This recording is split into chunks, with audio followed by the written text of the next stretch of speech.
This drink, this simple, glowing, milky drink is the only thing holding my universe together. Before this glass, I was a cartographer of a world that was erasing itself. Now, I am a prisoner in the only place that knows the map is a lie.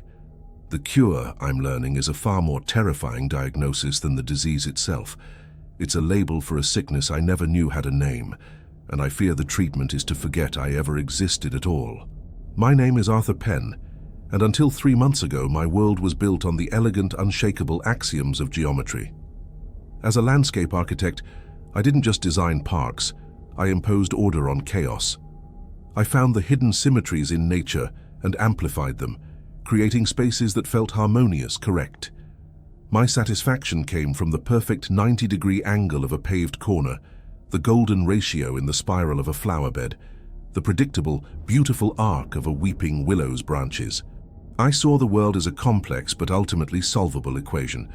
My perception was my finest instrument, a precision tool calibrated to the fundamental laws of physics and aesthetics. The first tremor, the first sign that my instrument was failing, happened at the Oak Haven Municipal Park, my signature project. It was a Tuesday morning, crisp and clear. I was conducting a final walkthrough before the park's 5-year anniversary celebration. I stood on the main promenade, looking at the double row of Japanese maples I had personally spaced, exactly 8 meters apart. For 5 years, they had formed a perfect, vanishing perspective line leading to the central fountain. But on that morning, they didn't. It was subtle, a flicker at the edge of my vision. The third tree on the left seemed off, by perhaps a single degree. It was an impossibility. I had overseen the survey, the planting. I had the blueprints etched into my memory. I blinked, rubbing my eyes, attributing it to a lack of coffee. But the error remained. It wasn't that the tree was leaning. The ground beneath it was level.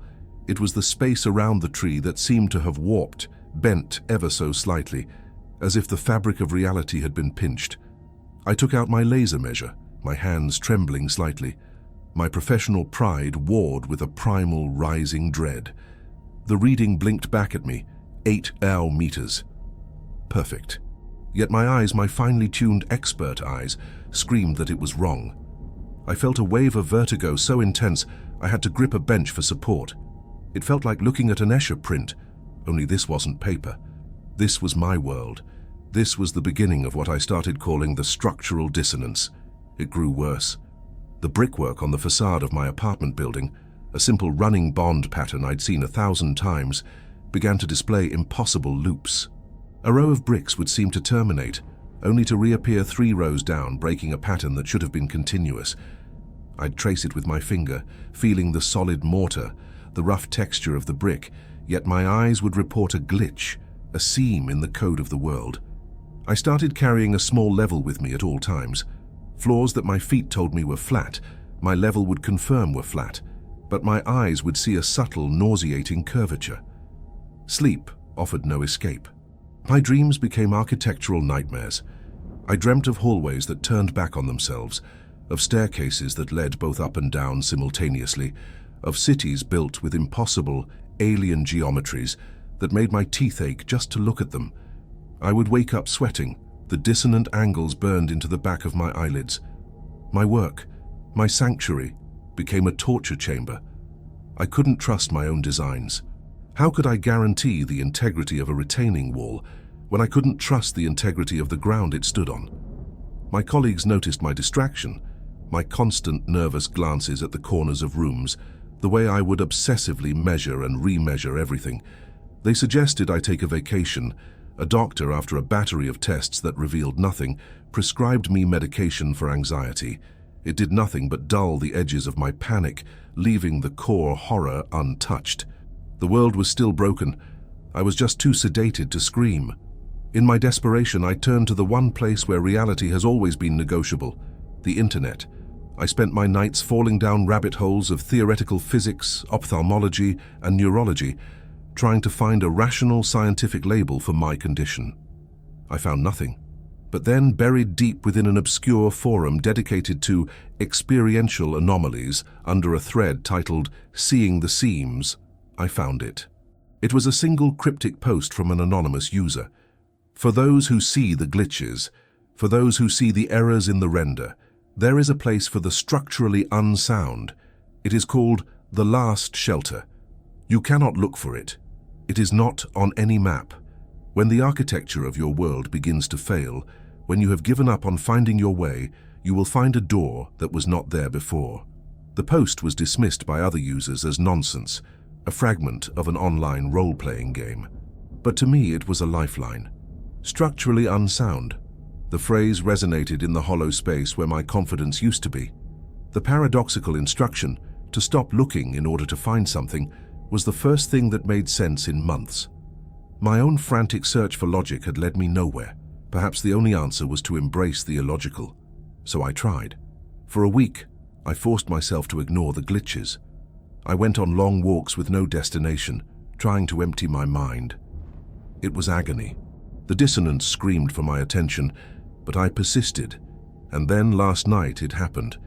The rain was coming down in cold, relentless sheets. I was wandering through the old industrial district, a part of the city I knew by heart. The water warped the streetlights into long, bleeding streaks. The geometry of the world was already compromised by the storm, and my own internal dissonance was at a fever pitch. I felt completely, utterly lost, not just in the city, but in my own mind. I gave up. I slumped against a brick wall in a forgotten alleyway, the cold rain soaking through my coat, and closed my eyes. I didn't care anymore. When I opened them, I saw it. Not 20 feet away, where I would have sworn there was only a graffiti-covered brick wall. There was a door. It was utterly unremarkable. A single slab of dark, weathered wood with a simple, unadorned brass handle. There was no light above it, no sign, nothing to draw the eye. It was the sheer impossible presence of it that made my heart hammer against my ribs. It had not been there a minute ago. I was certain of it.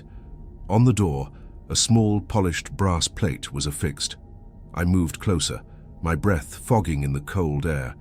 The engraved letters were crisp and clear. Rule number 1. State your affliction upon entry. The house does not serve the well. A wave of cold, exhilarating terror washed over me. This was it. This was real. I wasn't just losing my mind. I was part of something. I was a patient, and this was the clinic. My hand, shaking uncontrollably, reached out and turned the handle. The door swung inward without a sound, opening not into a dark warehouse, but into a place of profound and unnatural calm. The oppressive sound of the rain vanished instantly, replaced by a silence so deep it felt like a physical presence. The air was warm, dry, and smelled faintly of old wood and something else. Something clean like ozone after a lightning strike. The place was a bar, but only in the loosest sense. A long, polished mahogany bar stretched the length of the room. Behind it, a figure was wiping a glass with a white cloth. There were a handful of other patrons, maybe 5 or 6, sitting scattered at small tables or on stools at the bar. No one spoke. There was no music. The only sound was the soft, rhythmic squeak of the cloth against the glass.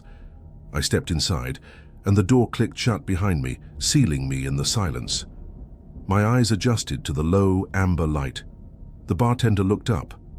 The figure was androgynous, with sharp, delicate features and eyes that seemed ancient, holding a depth of placid understanding that unnerved me to my core. They didn't smile or greet me. They simply watched me, their hands never ceasing their slow, methodical polishing of the glass. They were waiting. My heart pounded. Rule number 1. State your affliction. The words felt thick and clumsy in my throat. Admitting it out loud felt like a final surrender, a confirmation that the architect Arthur Penn, the man of logic and order, was gone forever. I looked at the other patrons. A woman stared intently at the condensation on her glass, as if it held the secrets of the universe. A man sat perfectly still, his eyes fixed on a point on the far wall, a faint, serene smile on his face. They were all adrift in their own silent worlds. They were patients. I walked to the bar, my wet shoes making no sound on the wooden floor. I stood before the bartender. Their calm, expecting gaze stripped away my last defenses. My voice was a raw, trembling whisper, barely audible even in the crushing silence. "I see the errors," I stammered, the words feeling like a confession of some terrible sin. "The flaws in the architecture of the world. The bartender stopped polishing the glass. For a terrifying second, I thought I had said the wrong thing. But then, they gave a slow, deliberate nod. It was a gesture of pure acknowledgement, devoid of pity or surprise. It was the look of a doctor who has seen these symptoms 1,000 times before. Without a word, the bartender turned, took a clean, heavy-bottomed glass and placed it on the bar in front of me. From a plain, unlabeled bottle, they poured a liquid. It was opaque, milky white, and it seemed to absorb the amber light of the room, swirling with a soft, internal phosphorescence. The bartender slid the glass smoothly across the polished wood. It stopped perfectly in front of my hand. I stared at the glowing drink. No money had been requested. No choice had been offered. This was not a transaction. This was a prescription. My mind screamed at me to run, to get out of this impossible place. But my body, my sanity, was hanging by a thread. I had nothing left to lose.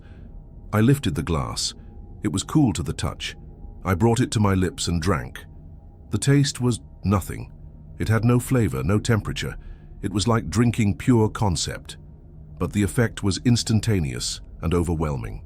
The structural dissonance, that constant grinding migraine of wrongness in my perception that had been my companion for months, simply ceased. The perfect right angles of the bar became pure and true again. The lines of the floorboards ran parallel, without a hint of warping. The subtle, nauseating curve I'd begun to see in everything was gone. I could feel the tension in my shoulders, the knot in my stomach I hadn't even realized was there, dissolve into a profound sense of peace.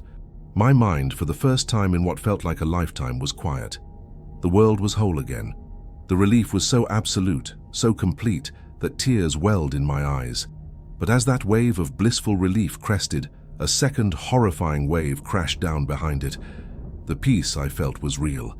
The drink had worked, and that was the most terrifying thing that had ever happened to me. My condition, my private, unique hell that I believed was a product of my own failing mind, was not unique at all. It was a known quantity. It was a recognized illness, one with a name I didn't know, and a treatment I had just swallowed.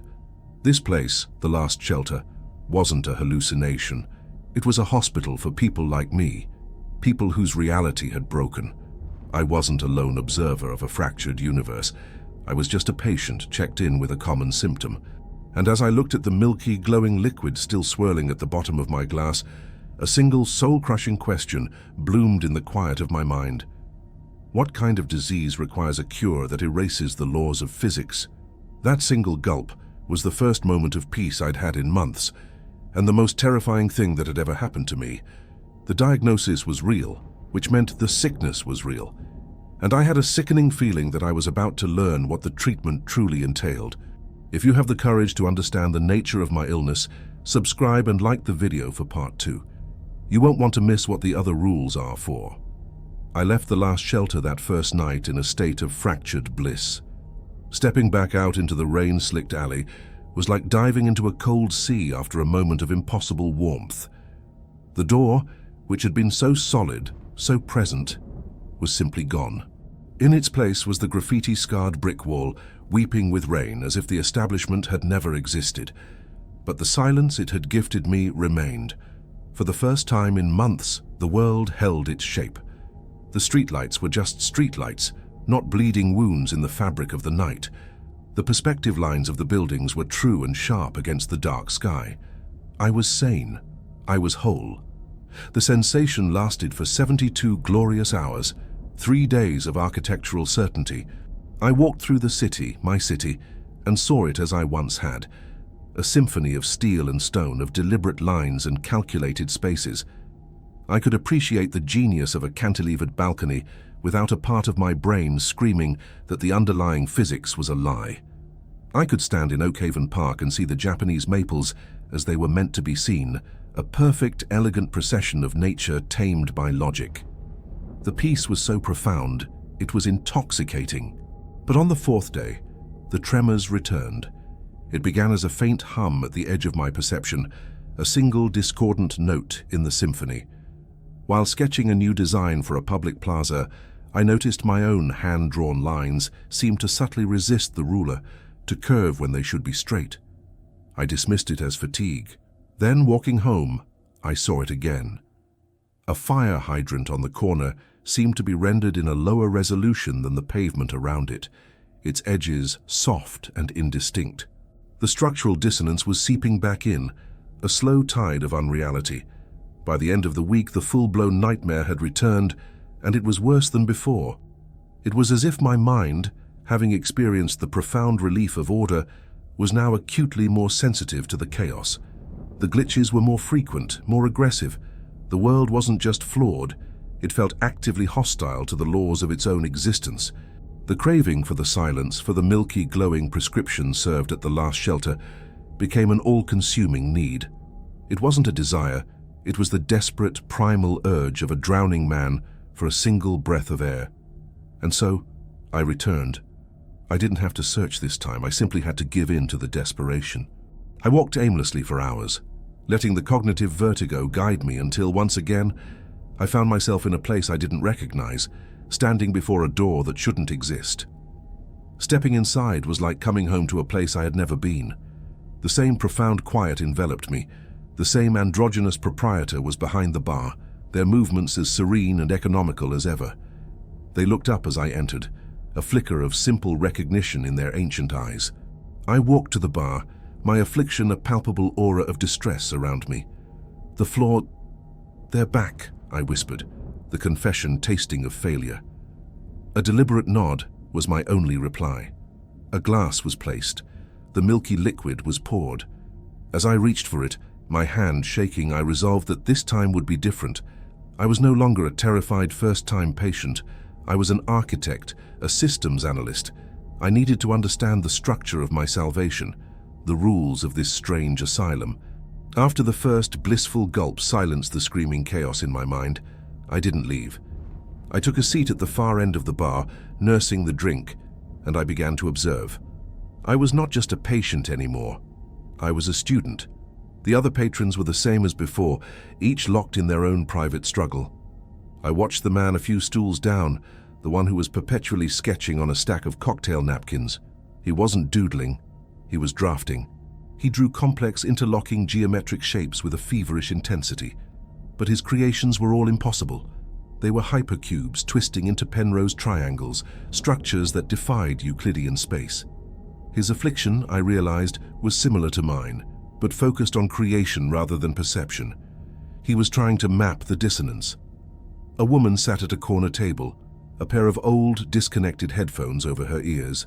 She would occasionally tap a finger on the table, not in a rhythm, but in a strange, syncopated pattern of prime numbers. She wasn't listening to music. She was trying to find a pattern, a signal within a noise that only she could hear. Each person in that room was a living embodiment of a specific type of cosmic error.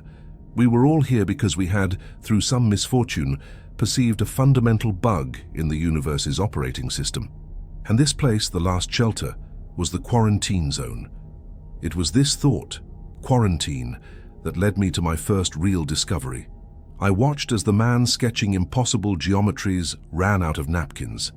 He looked up, his eyes unfocused, and he seemed about to speak to me, to ask for another napkin, perhaps. His mouth opened.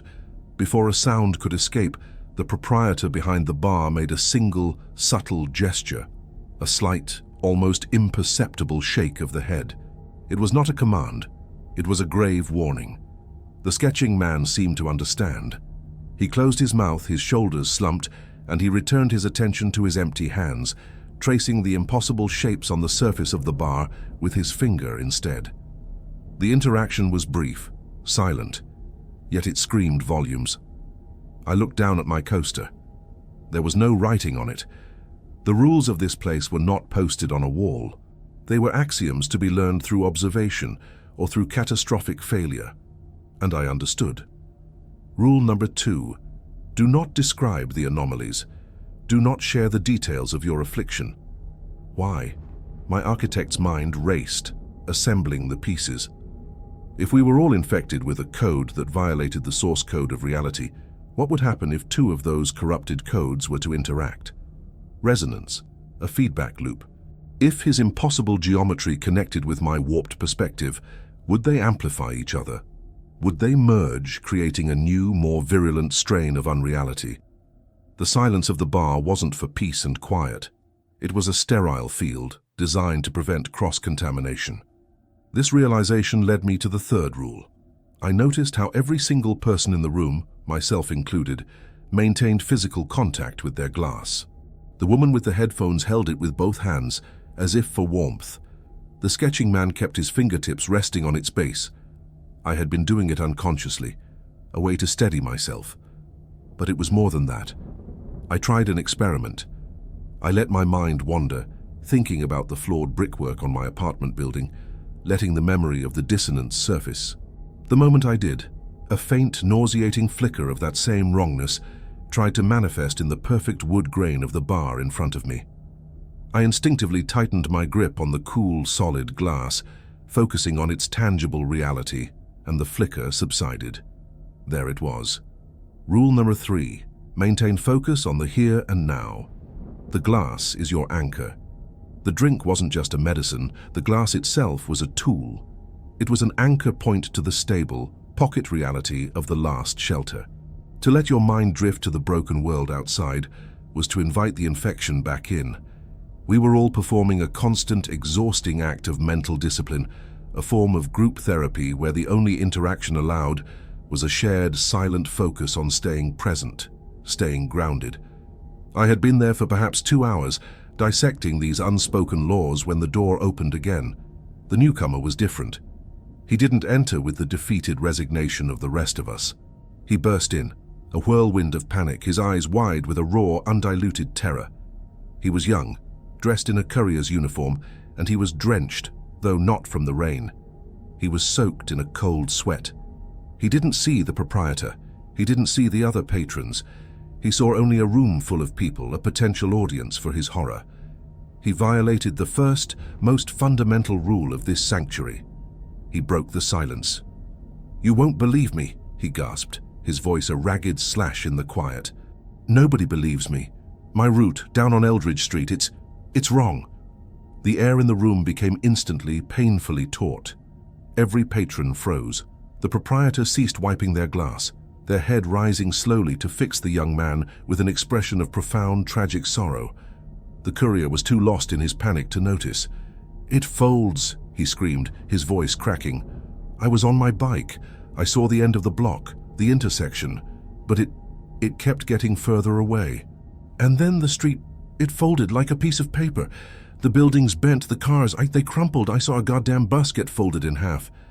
He was describing a spatial anomaly, a macro-scale version of the dissonances we all harbored. He was breaking rule number 2 in the most spectacular way possible. He was broadcasting the signal of his infection at full volume. And then it happened. The resonance cascade I had only theorized about became a horrifying reality. The first to react was the man sketching the impossible geometries. A low moan escaped his lips. His pen, which he'd just retrieved from his pocket, clattered to the floor. His head snapped up, and his eyes, which had been dull and unfocused, were now blazing with a terrifying alien light. He was resonating with the courier's story. "It folds," the man whispered, his voice a strange, clicking echo of the courier's. He looked down at his own hands, and he began to scream. It was not a scream of pain, but of geometric violation. His fingers began to bend backwards, not breaking, but folding, creasing at the knuckles in clean, sharp lines like folded paper. The sight was so fundamentally wrong, it bypassed reason and struck directly at the reptile core of my brain. The phenomenon spread.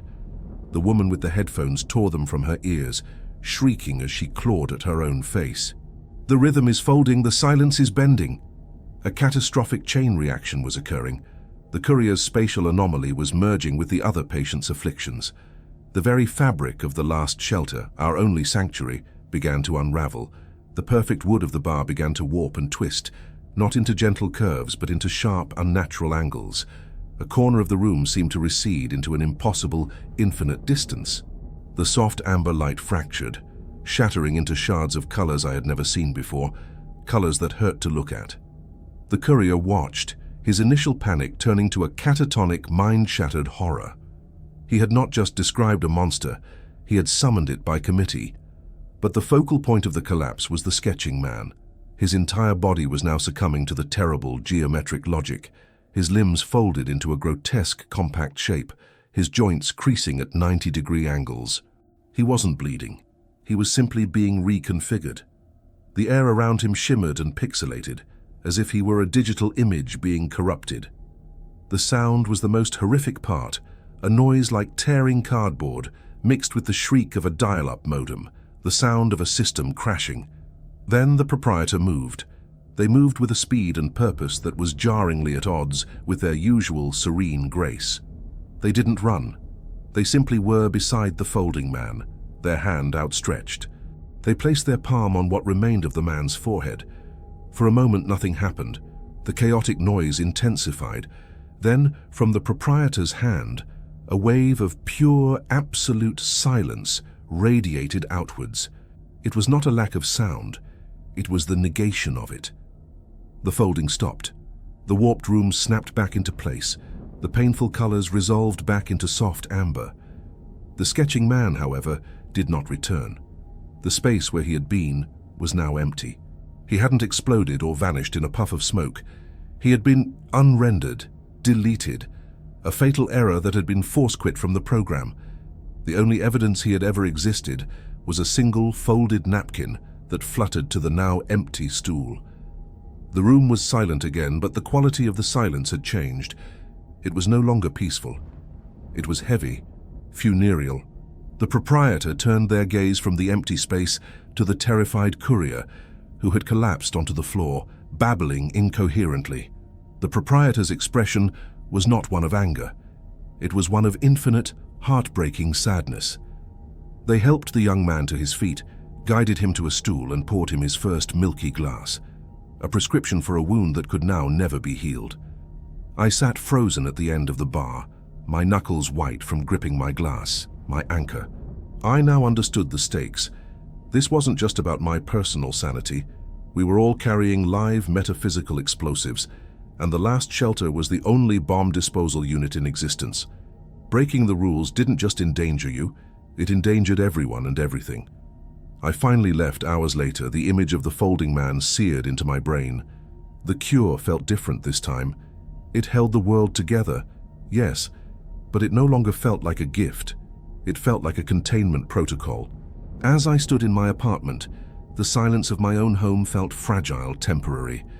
I poured myself a glass of water from the tap and set it on my drafting table. I watched as the water settled, and then I saw it. The meniscus, the curved upper surface of the water in the glass, was perfectly, impossibly flat, as flat and solid as a sheet of ice. The medicine wasn't just fixing me.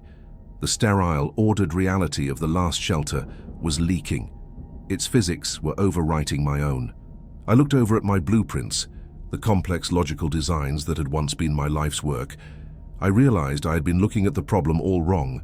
I had been studying the symptoms, the glitches. I had just witnessed the horrifying results of the disease. Now I had to understand the source. I had to see the original flawed blueprint of the universe itself. And I had a terrible feeling that the last shelter was the only place left to find it. The flat meniscus in the water glass became my new obsession. It was a quiet, domestic miracle of impossibility, a violation of physics sitting calmly on my drafting table. It was the calling card of the last shelter, a clear sign that my visits were having a residual effect. The medicine wasn't just a temporary sedative for my perception. It was a contagion of its own, an invasive species of order that was beginning to colonize the chaotic wilderness of my reality.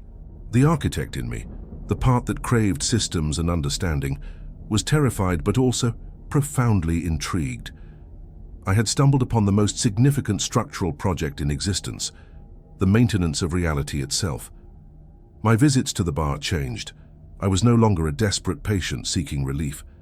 I was a researcher conducting fieldwork in the only laboratory that mattered. The fear remained, a cold stone in my gut, but it was now overlaid with a feverish academic curiosity. I stopped going only when the dissonance became unbearable. Instead, I established a routine, visiting every other night, meticulously documenting the changes in my own perception and my environment in a coded journal. The flat meniscus was just the beginning.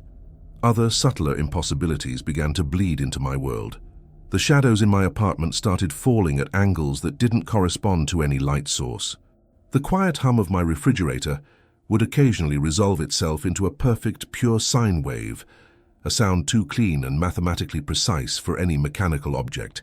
These weren't the chaotic, jarring glitches of my illness. They were phenomena of extreme unnatural order.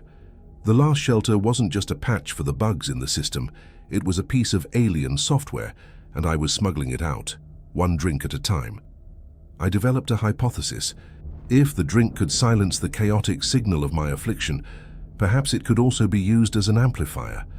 If the glass was an anchor to the bar's reality, perhaps I could use that anchor to pull on the threads of the universe's source code.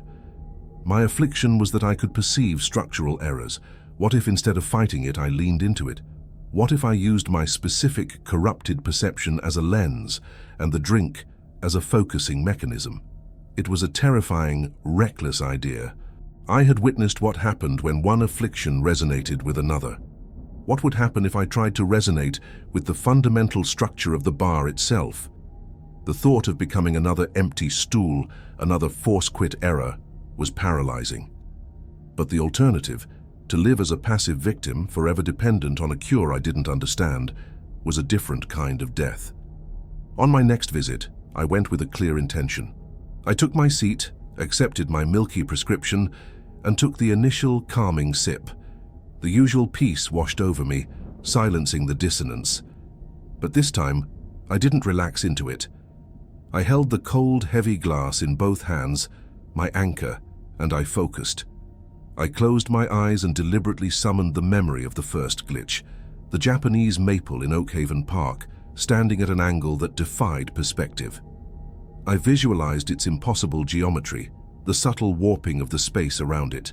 In the past, this would have sent me into a spiral of vertigo, but now, filtered through the profound order of the drink, the memory was different. It wasn't chaotic. It was a coordinate, a data point. Holding that coordinate steady in my mind, I took another, deeper drink. The world did not dissolve. It unfolded. It was not a vision in the traditional sense. I was still aware of the bar, the weight of the glass, the profound silence. But another layer of perception opened up to me, an architect's view of a blueprint that was infinite and alive. I didn't see lines on paper. I saw the raw, conceptual framework of existence.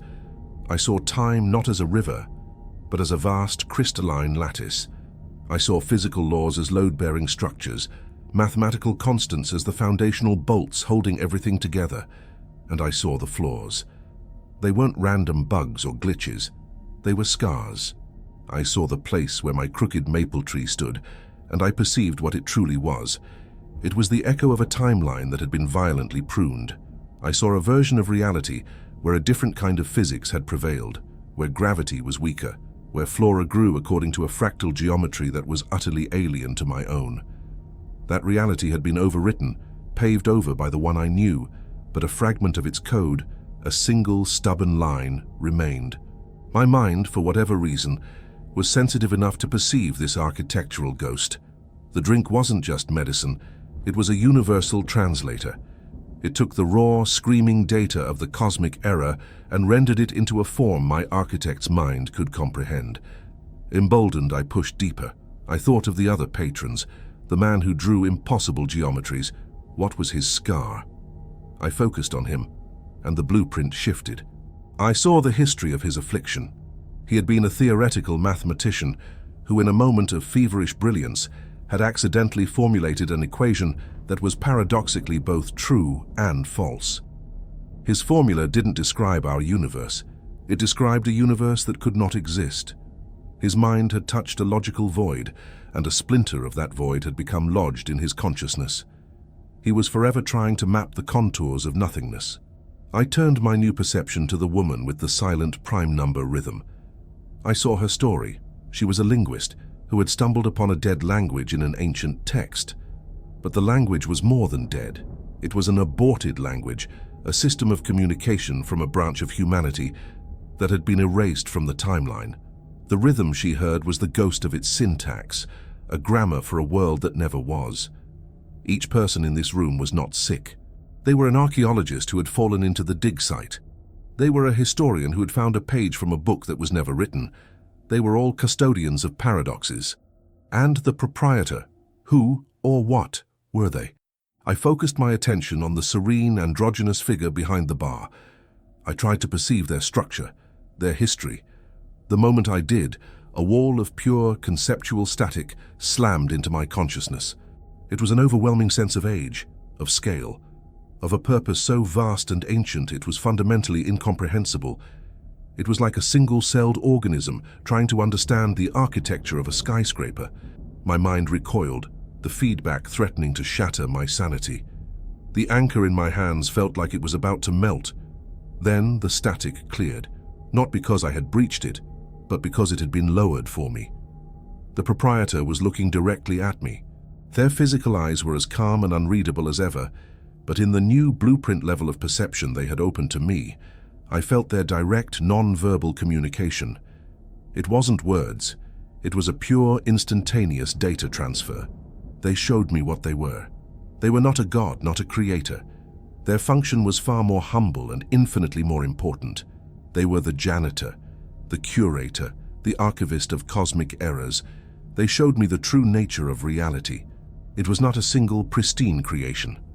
It was a palimpsest, a manuscript that had been scraped clean and rewritten over and over again. Entire universes, with their own unique physical laws and histories, had existed and been erased.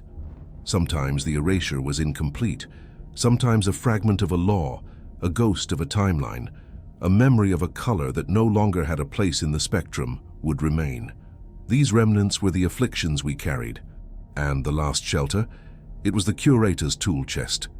It was a pocket of primordial foundational reality, the clean, original parchment that could be manifested wherever a significant scar was discovered by a conscious mind. It was a place to contain the paradoxes, to prevent them from unraveling the current text. The proprietor didn't heal us. Healing was impossible. To heal the scar would be to acknowledge the overwritten text, a paradox that the current reality could not sustain. All the curator could do was manage the symptoms, provide a sterile environment, and wait. Wait for what? The answer flowed into me, a wave of cold, existential dread. They were waiting for reality to finish its scar tissue process, for the overwrite to become so complete that the remnant and its host were simply recompiled out of existence. The cure wasn't recovery. It was being edited out of the manuscript. The fate of the folding man was not a punishment for breaking the rules. It was an accelerated version of the process that awaited us all. The sheer, soul-crushing weight of this knowledge was too much. The blueprint vision shattered. I was back in the bar, gasping for air, my heart hammering. The glass in my hands was slick with sweat. The curator was back to polishing a glass, as if our silent, cosmic conversation had never happened. But it had. And the knowledge was now a part of me. It was a new and terrible affliction. I stumbled out of the last shelter, my mind reeling. The world outside looked the same, but I saw it with new eyes. Every building, every person, every tree was a fragile, temporary construct, written on a page that could be erased at any moment. My own existence felt thin, translucent. I reached my apartment and collapsed, my mind a maelstrom of overwritten timelines and paradoxical truths. I needed to ground myself, to see something real, something undeniably me. I lurched into the bathroom and flipped on the light, staring at my own reflection in the mirror. My face stared back at me. It was my face, my tired, terrified eyes, my messy brown hair, my jawline tense with stress. But it was wrong.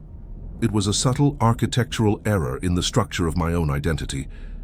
The man in the mirror was me, but he was younger, by maybe a year.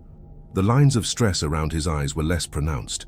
There was a small scar above his left eyebrow, a scar I had gotten from a fall 2 years ago, that was completely, utterly absent from the reflection.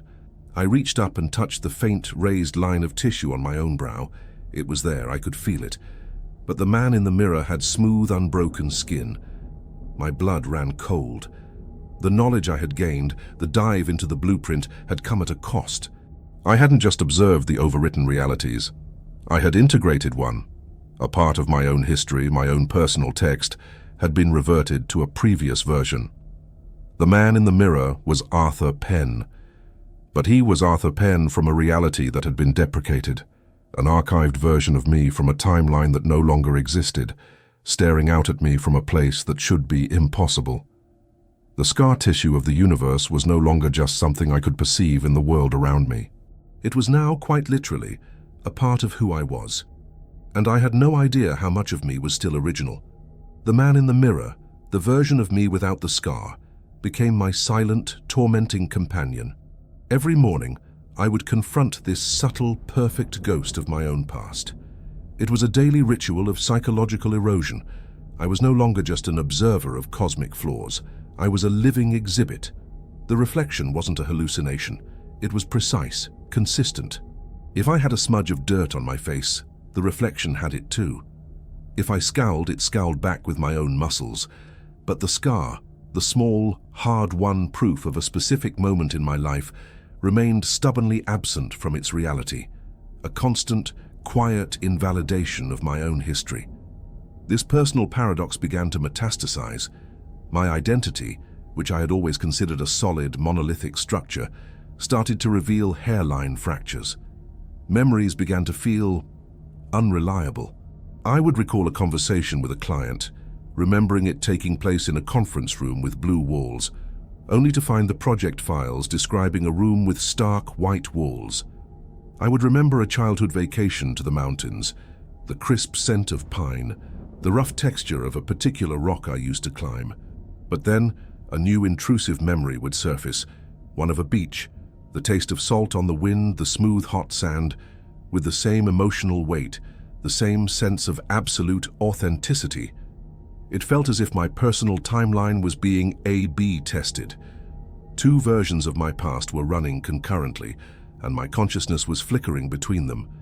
The knowledge I had gained from the curator hadn't just been a revelation, it had been an infection. By perceiving the overwritten histories of the universe, I had somehow made my own history vulnerable, turning it into a writable document that some unseen editor was now amending. The phenomena in my apartment intensified, evolving from subtle signs of alien order into active, intelligent manipulations of my environment.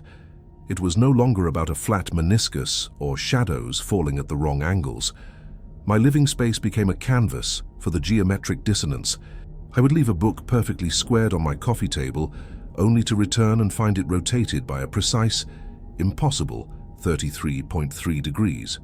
My drafting tools, once the epitome of precision, would rearrange themselves into complex, non-Euclidean patterns on my desk overnight.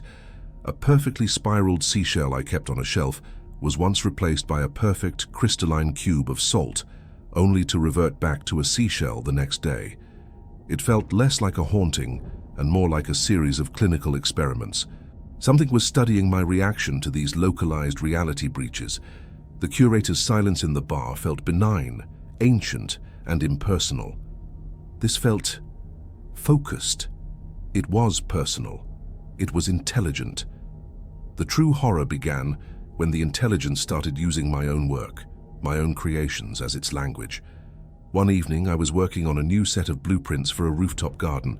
I left them on my drafting table to get a cup of tea. When I returned, the plans had been altered. My neat, precise lines were still there, but overlaid on top of them, drawn in a faint, shimmering ink that seemed to hover just above the paper, was a new, impossible design. It was a garden, but one designed by a mad god. It showed pathways that looped back into themselves, flower beds planted in the shape of Klein bottles, and a fountain at the center that flowed upwards, feeding a network of aqueducts that defied gravity. It was beautiful, elegant, and utterly insane. But the most terrifying part was the architectural style. It was unmistakably mine. The subtle curves, the specific ratios, the way the structures integrated with the natural elements. It was a perfect mimicry of my own design philosophy, taken to its logical, impossible conclusion. It was mocking me. It was showing me what a truly liberated architect, one unburdened by the tedious constraints of physics, could create. It was a temptation and a threat, a whisper that said, "I know you. I know how your mind works, and I can work it better." My sanctuary, my apartment, was no longer safe. Sleep became a battleground. My nightmares evolved from abstract, impossible cities to deeply personal scenarios. I dreamt I was walking through Oakhaven Park, but the trees were my own drafting pencils, grown to colossal size, and the fountain was spewing not water, but the milky, phosphorescent liquid from the last shelter. I dreamt I was back in my childhood home, but the floor plan kept shifting, rooms disappearing and reappearing, until I was trapped in a single windowless room where the walls were papered with blueprints of my own face. I was unraveling. The professional, logical man named Arthur Penn was being deconstructed, his memories corrupted, his skills turned against him, his very identity fractured. I clung to the visits to the bar as my only stability, but even that began to change. During one visit, as I sat nursing my drink trying to anchor myself, the curator approached me. This in itself was an unprecedented event. They didn't speak, of course. They simply placed a single, fresh cocktail napkin on the bar in front of me. On it, written in a stark, blocky script that was somehow both elegant and unnervingly inhuman, was a new rule, a rule just for me. Rule number 4. Do not try to retrace your steps. Nostalgia is a gateway for the contagion to spread. I stared at the napkin, my blood turning to ice. The curator knew. They knew about my flickering memories, about the war being waged over my past. The warning was clear. Trying to hold on to a definitive version of my history, trying to ground myself in a real memory, was like opening a wound in a contaminated environment. The act of remembering was now a vulnerability. To protect what little was left of myself, I had to let go of myself. The bar was no longer just a sterile hospital. It was an intensive care unit, and I had just been handed a dire, personalized prognosis. Of course, like a fool, I disobeyed. The need for a solid memory, a single, uncorrupted piece of my past, became an overwhelming compulsion. It was an addict's logic. One last hit of certainty to get me through. I chose the most potent memory I had, the memory of the accident that gave me the scar. It happened 2 years ago. I was on a construction site, inspecting a newly installed stone staircase. A piece of loose scaffolding from above came crashing down. I jumped back, tripping, and my head struck the sharp edge of a granite step. The pain was searing, the blood immediate. I remembered the face of the foreman, wide-eyed with panic. I remembered the texture of the rough, dusty stone against my cheek. I remembered the specific, coppery smell of my own blood. It was a traumatic, but intensely real memory. It was the cornerstone of the man I was now. Following the curator's warning, I knew visiting the site would be a catastrophic mistake, but the man in the mirror, the scarless, pristine version of me, was a constant challenge. I had to prove he was the ghost, not me. I drove to the building, a sleek, modern office complex I hadn't seen since its completion. My heart hammered against my ribs. I felt like a character in a horror movie, deliberately walking into the basement. I found the staircase. It was exactly as I remembered it, cool grey granite gleaming under the recessed lighting. I knelt, running my hand along the steps, searching for the one. I found it on the 3rd step from the bottom, a tiny, almost invisible chip in the otherwise perfect edge. The point of impact. I closed my eyes, touching the chip, and I let the memory flood back. The falling debris, the backward stumble, the searing pain. It was all there, solid, real. A wave of profound relief washed over me. It was real. The scar was real. I was real. Then I opened my eyes. The lobby was no longer empty. Standing at the top of the staircase was a figure. It was tall and unnaturally thin, composed of what looked like shimmering, overlapping panes of glass, like an architect's model brought to life. Through its translucent form, I could see the distorted lines of the lobby behind it. It had no face, no features, but I felt its attention on me like a physical weight. It was the intelligence from my apartment, the artist of my altered blueprints. It did not move, it simply raised a single crystalline arm, and it showed me. The air in front of me shimmered, and a scene played out, not as a memory, but as a live, holographic recording. I saw myself 2 years younger on this very staircase. I saw the scaffolding fall. I saw myself jump back. But in this version, I didn't trip. I caught my balance, stumbling but staying upright. The falling bolt missed me by inches.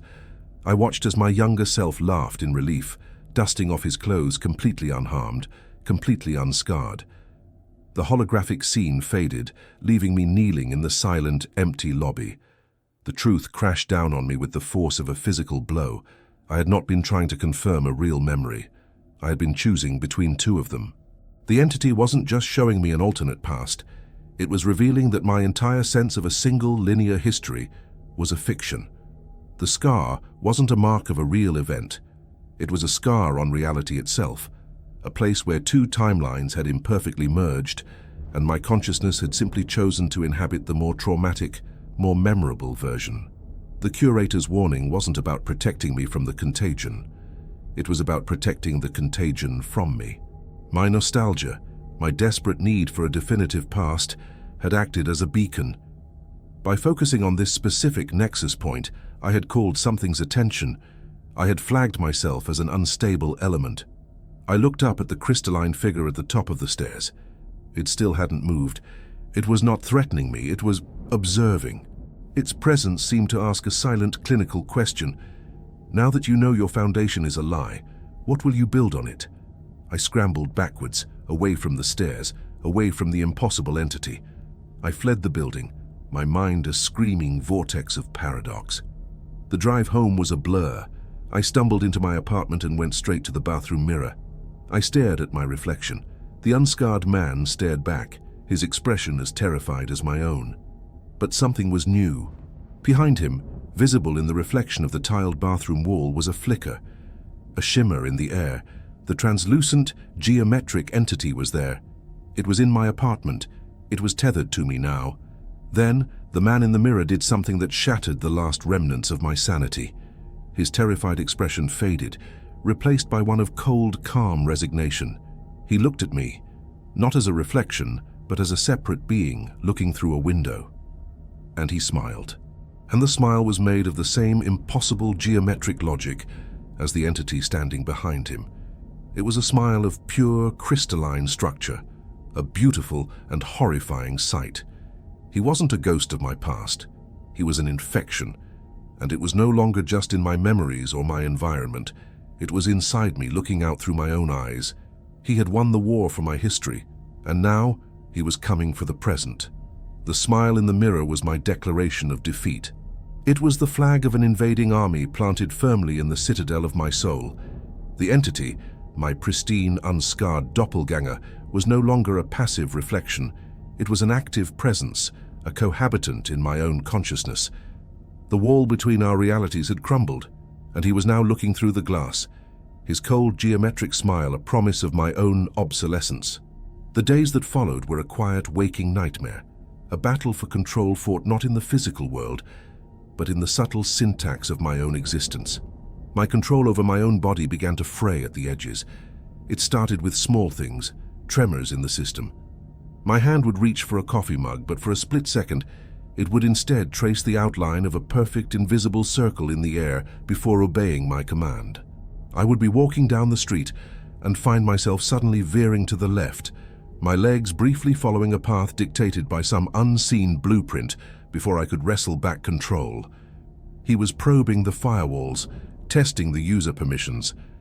Each instance was a small victory for him, a quiet erosion of my sovereignty.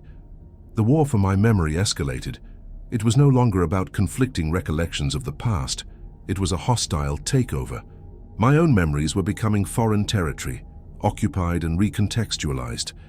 The warmth of my mother's embrace in my memory was now tinged with the cold, smooth feel of polished granite. The scent of rain on hot asphalt, a smell I had always loved, was now overlaid with the sterile ozone scent of the last shelter. He wasn't erasing my past. He was renovating it, stripping it of its chaotic, human emotion, and reframing it with his own cold architectural logic. The crystalline entity I had seen at the staircase became a near-constant presence, visible only at the periphery of my vision or in reflections. It was a silent, impassive observer, my own personal surveyor, charting the decay of my reality. Its form seemed to be made of solidified light and impossible angles, and its presence had a subtle warping effect on my surroundings. Straight lines would seem to bow slightly in its vicinity, and colors would desaturate, as if the world were a photograph slowly fading in its presence. It was the architect of my undoing, and the scarless man in the mirror was its foreman. I was losing. The core of who I was, Arthur Penn, the architect, the man who believed in order but was defined by his chaotic, flawed humanity, was being systematically overwritten by a version of myself that was pure, logical, and terrifyingly inhuman. I was becoming a ghost in my own life. My visits to the last shelter became my only refuge, the only place where the internal battle seemed to cease. Within its silent walls, under the watchful, ancient gaze of the curator, the influence of my doppelganger would recede. The involuntary tics would stop. My memories felt like my own again. The milky drink didn't just silence the external dissonance anymore, it suppressed the internal one. It was the only thing holding the original blueprint of my identity together. But I knew this was a temporary solution. I was a crumbling structure, and the drink was merely the scaffolding holding me up. I needed a permanent answer. I had to force a confrontation to understand the endgame. With a desperate resolve, I went to the bar one last time, not as a patient, but as a petitioner.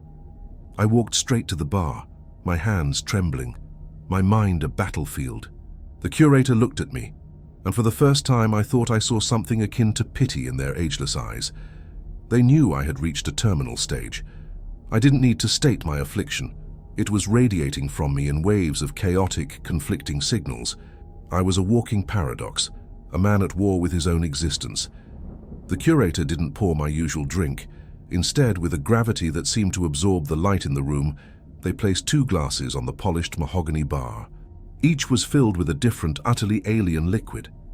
This was not a prescription. It was a final consultation. It was a choice. The first glass on my left contained a liquid that was the absolute antithesis of the usual milky draught. It was a perfect, terrifying blackness, a fluid that did not reflect light but seemed to devour it. It was like looking into a shard of the void between stars. It was a darkness so complete it felt like it had a gravitational pull.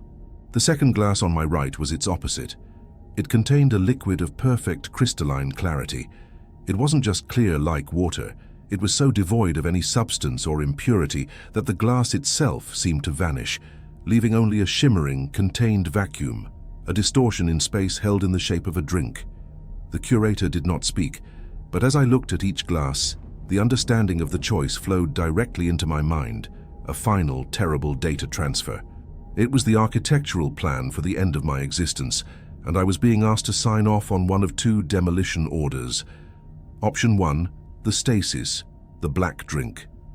This was the path of containment. The liquid was a form of conceptual cement, a metaphysical singularity. If I drank it, the paradox within me, the war between my scarred self and my pristine doppelganger, would be flash frozen. It would seal the breach, encasing the conflict in an unbreakable, timeless prison. I would lose everything. My consciousness, my memories, my personality, my very sense of self would be annihilated, locked away in that internal black hole. My body would continue to exist, but it would be an empty vessel. I would become like the other catatonic patrons in the bar, a silent, hollowed-out monument to a reality that went wrong. I would be a living quarantine zone, my mind the eternal prison for the monster I had become, a conscious death to preserve a physical shell.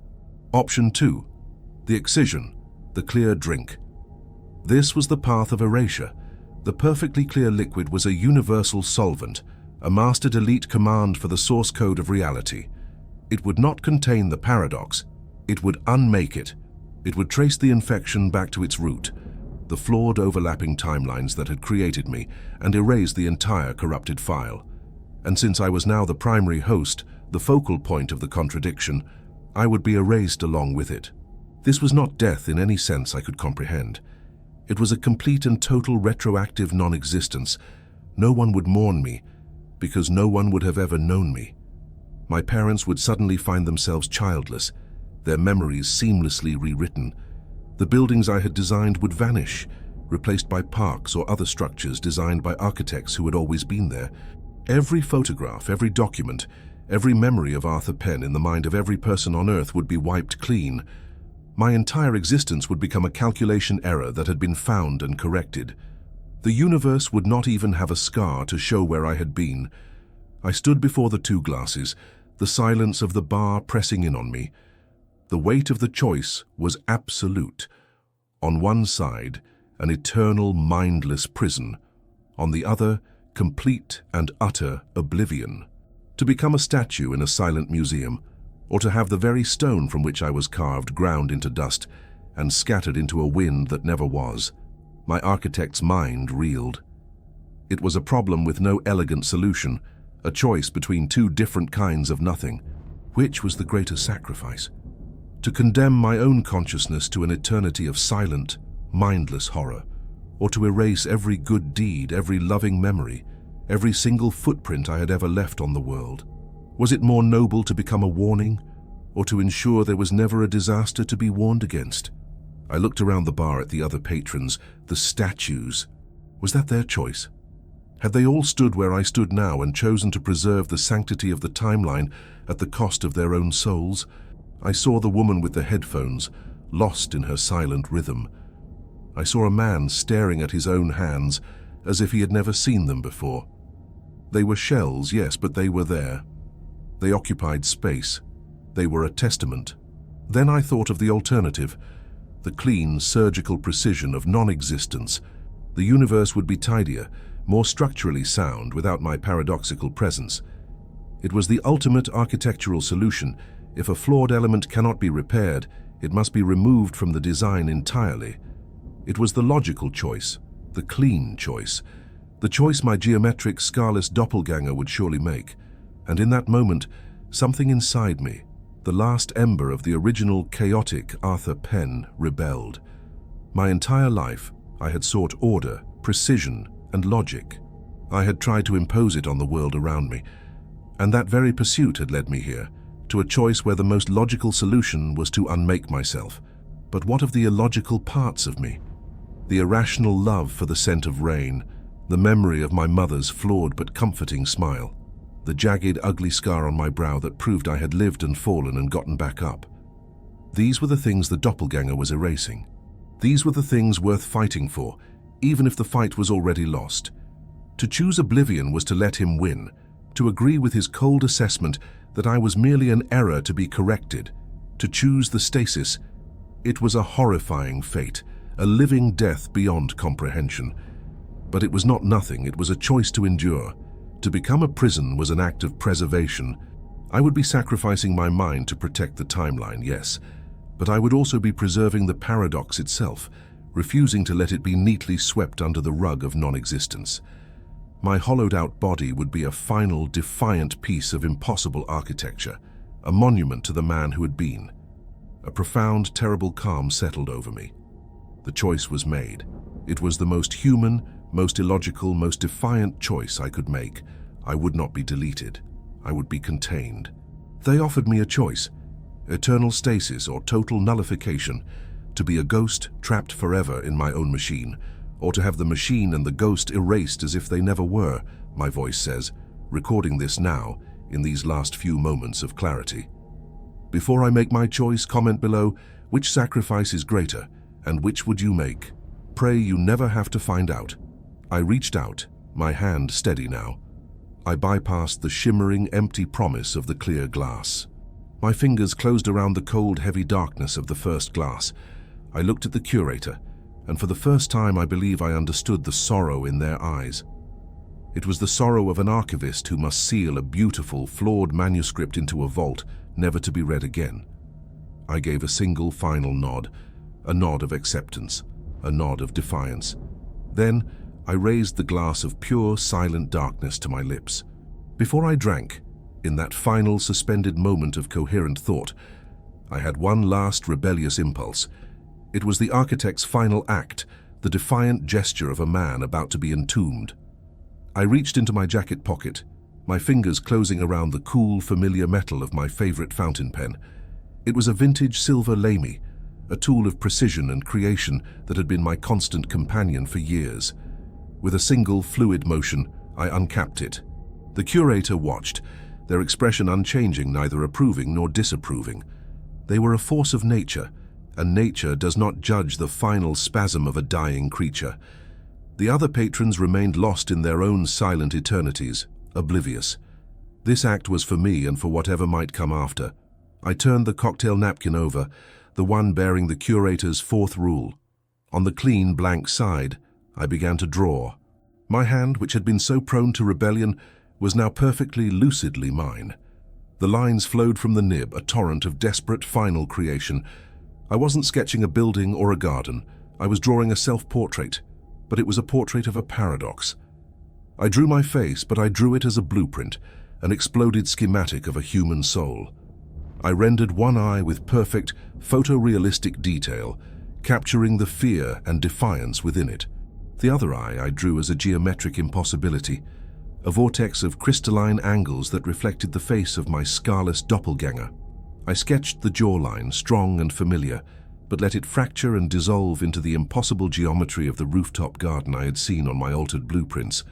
And right there, above my real eye, I drew the scar.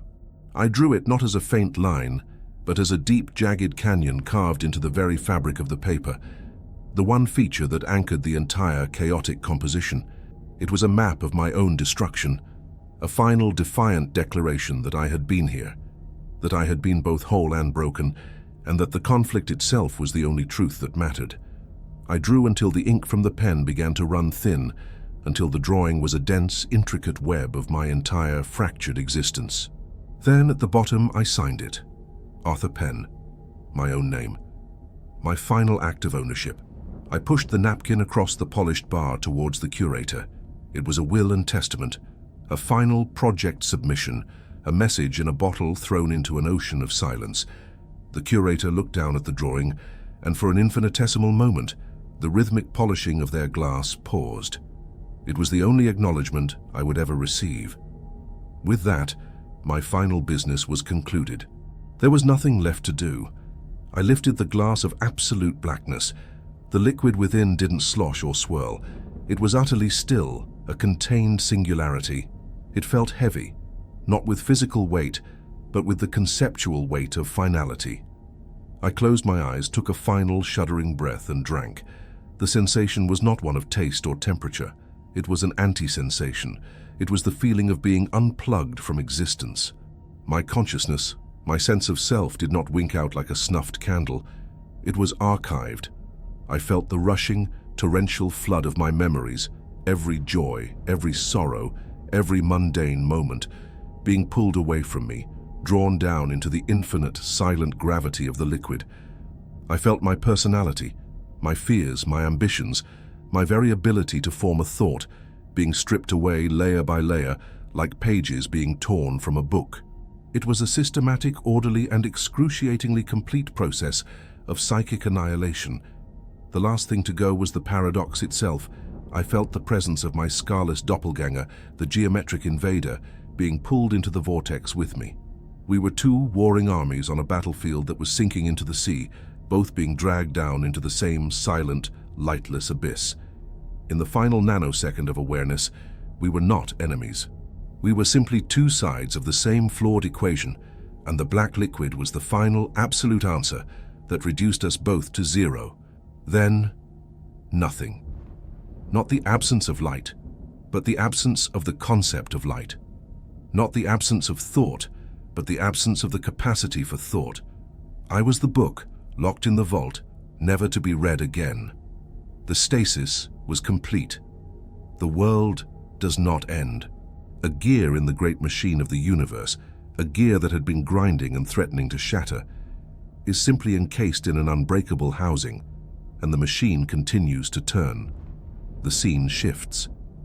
We are no longer in the last shelter. We are in a bright modern architectural firm. Sunlight streams through large plate glass windows, illuminating sleek desks and busy creative people. It is a place of order, of logic, of structures made manifest. A young woman, an intern, is tasked with cleaning out an old forgotten storage closet. It's filled with dusty rolls of old blueprints, discontinued material samples, and the ephemera of a firm with a long history. In the back, she finds a flat file cabinet, the kind used for large format drawings. Most of the drawers are labeled with old project numbers, but the bottom drawer is unlabeled. Curious, she pulls it open. It's mostly empty, save for a single large sheet of drafting paper. It's a beautifully rendered architectural plan for a public park. The design is elegant, harmonious, a perfect blend of natural forms and deliberate, man-made structures. The title block in the corner reads Oakhaven Municipal Park, but the space for the architect's name is blank. The intern admires the draftsmanship for a moment, thinking it a shame that the artist went uncredited.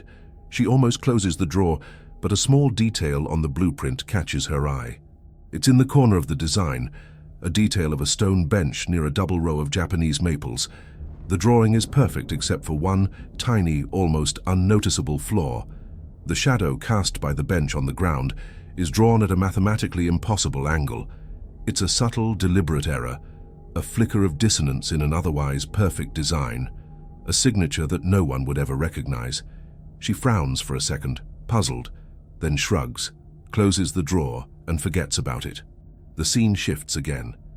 We are back in the last shelter. The light is the same low amber glow. The silence is the same profound, heavy blanket. The curator stands behind the bar, their movements as serene and economical as ever, polishing a clean glass with a white cloth. At the far end of the bar, a new patron sits. He is a man in his late 30s with brown hair and a haunted look in his eyes. He wears the tired but well-made clothes of a professional. He sits perfectly still, a glass of milky, phosphorescent liquid held loosely in his hand. His gaze is fixed on the polished surface of the bar, but his eyes see nothing. They are vacant, hollowed-out windows into a space that is no longer occupied. He is a shell, another silent statue in the sad, timeless museum of cosmic errors. He is Arthur Penn. The curator finishes polishing the glass in their hands. They place it on the shelf and pick up another. But before they begin their endless rhythmic task, they pause. They reach under the counter and pull out a small framed object. It is the cocktail napkin. The drawing Arthur made in his final moments is preserved under glass, the intricate, paradoxical self-portrait, a silent testament to a battle no one will ever remember. The curator places the frame on the back shelf of the bar, next to a row of unlabeled bottles. It sits there, an exhibit of one. Then, the door to the bar opens. A young woman steps inside, blinking as her eyes adjust to the dim light. She looks lost, terrified. Her clothes are soaked, though it is not raining. She is drenched in a cold sweat. I don't know how I got here, she stammers, her voice a fragile intrusion into the crushing silence. I'm a musician. I was composing, and I heard a chord. It was just 3 notes, but they don't fit. They don't exist in our scale. And now I can't get it out of my head. The silence, it's wrong. It has the wrong shape. The curator looks up from their work. Their ancient eyes settle on the terrified woman. They give a slow, deliberate nod of pure acknowledgement. They place a clean, heavy-bottomed glass on the bar, and as they reach for the unlabeled bottle containing the milky, glowing liquid, the camera pans slowly across the bar. It moves past the new, hollowed-out form of Arthur Penn. It moves past the other silent, contained patrons. It comes to rest on the framed drawing on the back shelf. The final shot is a close-up of the drawing, of the signature at the bottom, Arthur Penn, the name of an architect who chose to become a prison rather than be erased. The final horrifying truth is not that he was lost, but that he succeeded. His sacrifice was not to be forgotten, but to be a permanent, silent fixture in the one place that collects the broken things. He is no longer a patient. He is now part of the architecture, a permanent structural element in the quiet, endless quarantine at the edge of a reality he gave his soul to protect. And the work is never, ever done.